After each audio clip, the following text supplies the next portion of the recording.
Hello guys, my name is Anayao and today we'll be continuing our session on CSS.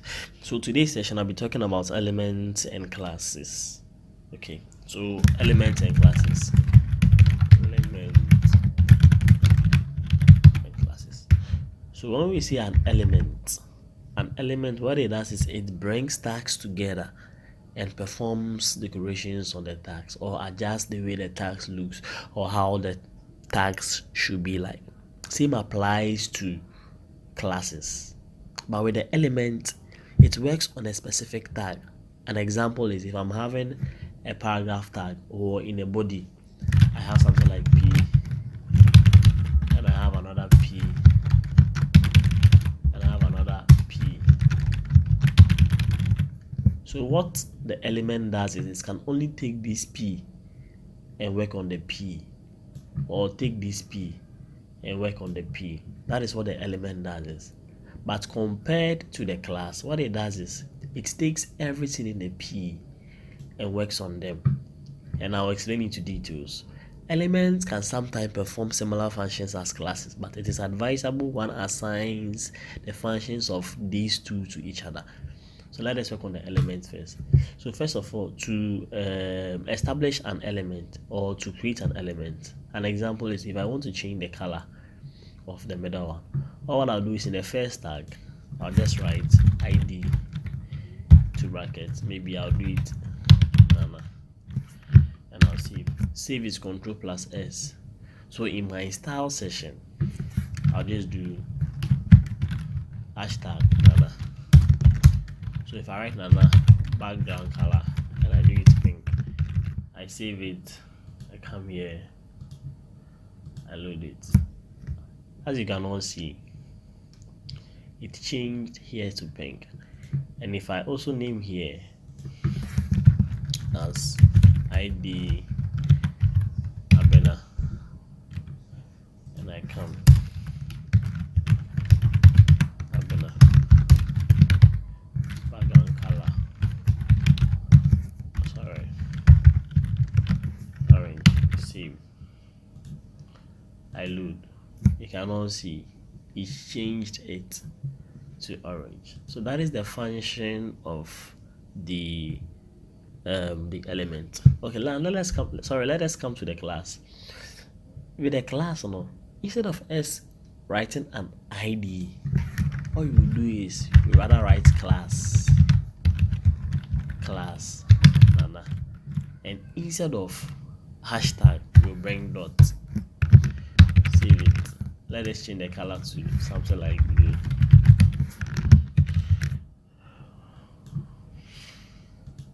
As you can see, it's changed to blue. Okay, but we all realize that the moment this one changed to blue, the Abena, let me change it. Okay, let me do this Abena.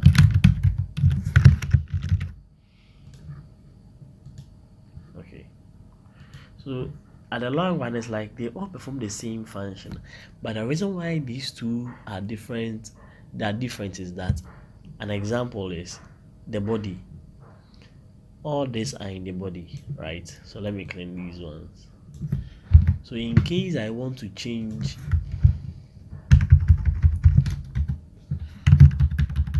the background color of all these P, because they are all in the body will be the class because they are in the body. So inside the body I can just write class Nana and I'll save it. So here if I write dot Nana,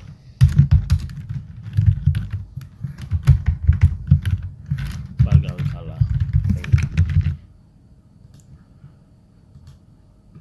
As you can see, the body, we all know that the body means the whole page, so all the body changed its color to pink. So that is the class and the element. But also one also needs to take into consideration with the element it only works on only one tag.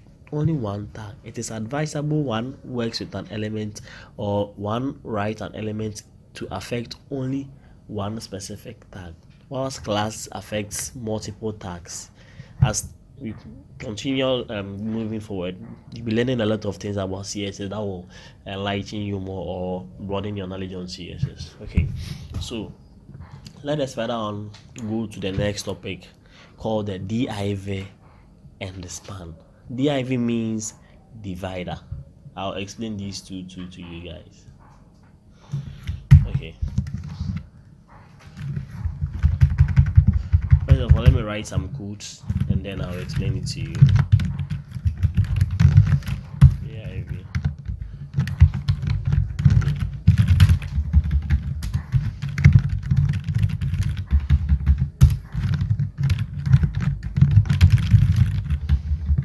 Okay, something like this. So as you can all see, I created a div tag, and in the div tag I have my 3 paragraphs. The div tag is like a container, and in the container it hosts 3 paragraphs. As you can all see in the previous one, or in just before I introduced the div, when I edited my body, the whole body became pink. Why? Because the body is the background of the web page, but I needed the container to host the paragraphs, and I can't use the body to host the paragraph, so I need to create a divider, something that can host my paragraph. So that is what we call the div. As you can see, div. So in a div, I can give my div a class Nana. Save it, and here I've already adjusted Nana, so let us see what will happen. As you can see, so all this is the container of the paragraphs. So that is like how to create a website. That is the most basic things one needs to know when creating a website.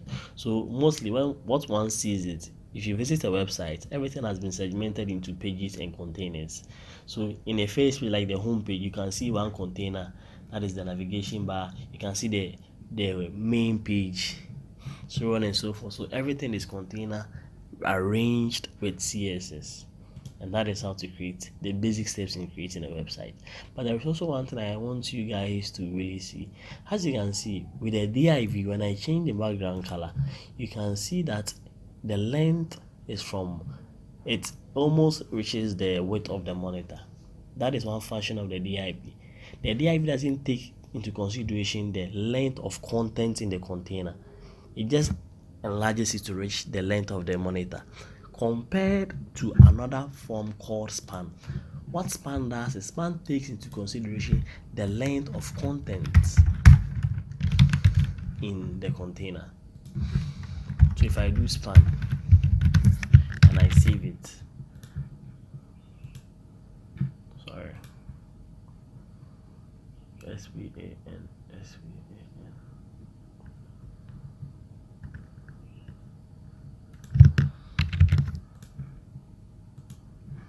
Well, I don't know why it's not coming, but let me rewrite it again.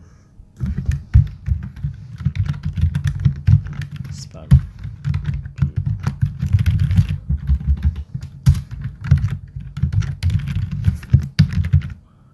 And let me give it a class.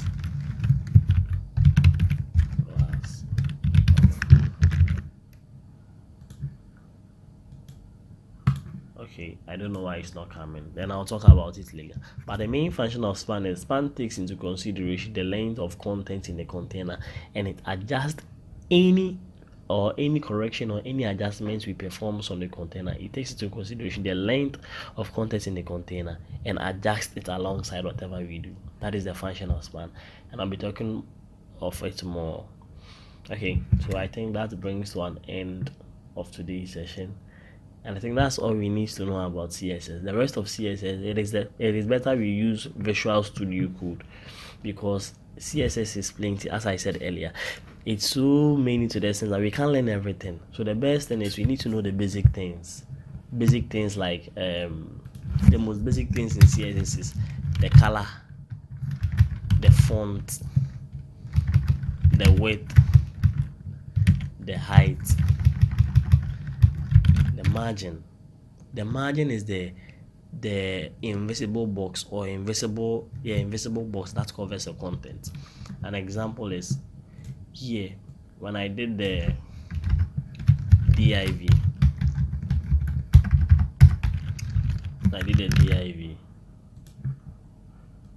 as you can see, although I said the background should be pink, the background was pink, but we can all see the side and the top wasn't pink. Every content has a padding, a margin, and a border. So whenever one creates a content or whenever one calls a content, one needs to know that content has a padding, a margin, and a border. Border means border is something surrounding something, like the perimeter of an object is a border. And also padding means the inner space. So something like this, there is no padding here. Let me increase the padding for us to see what will happen.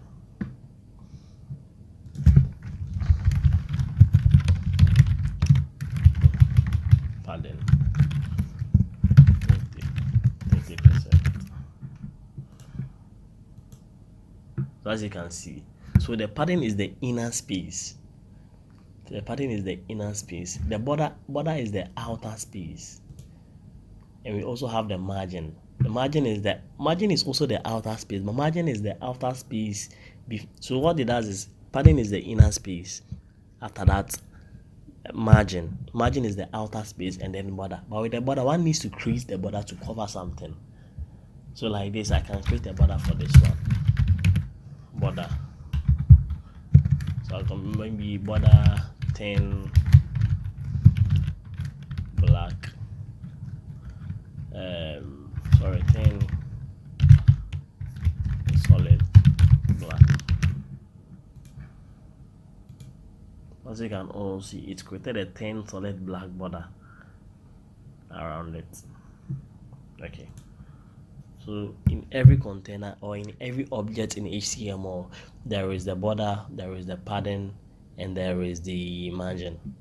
So that is one thing we always need to take into consideration.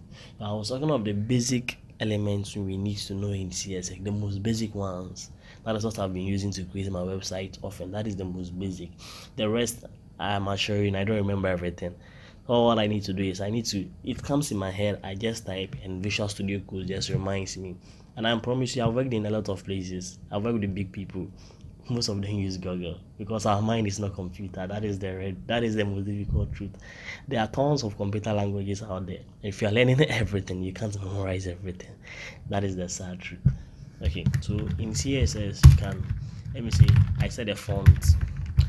So we have the border, the padding, the margin. That is the most basic ones.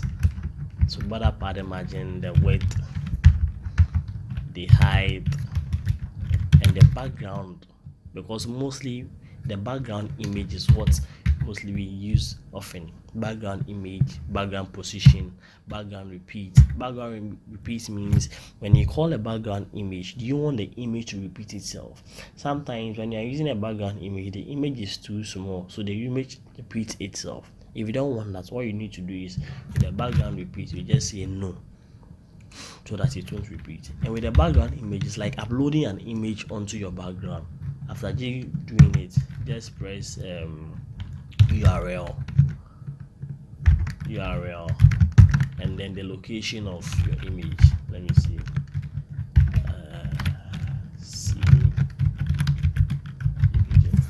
I don't know whether the location I'm right. Let me see. Okay, so this is my location. So as you can see, the image is repeating itself. So if I use the background repeat